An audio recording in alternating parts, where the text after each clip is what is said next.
Listen and check your answers. First impressions.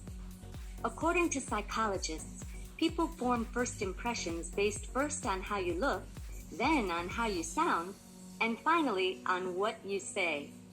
Your physical appearance, how you look, makes up 55% of a first impression.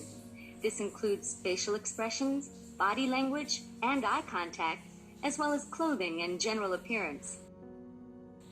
The way you sound makes up 38% of the first impression.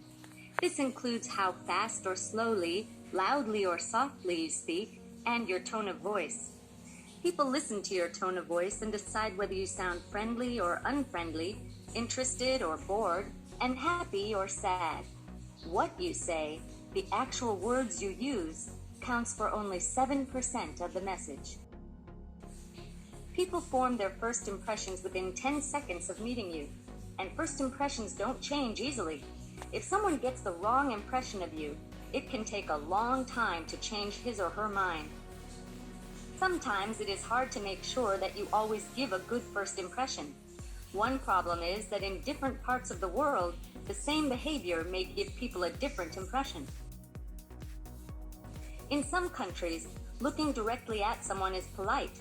It shows you are alert and confident. In other countries, looking directly at someone is considered aggressive. It is more polite to look away. Standing close to someone is considered friendly and supportive in some countries. In others, you are expected to keep your distance. Giving a good first impression depends on many things. Everyone behaves in different ways, but when you're not sure you're giving a good impression, the best thing to do is ask yourself, what would I think of someone who acted this way?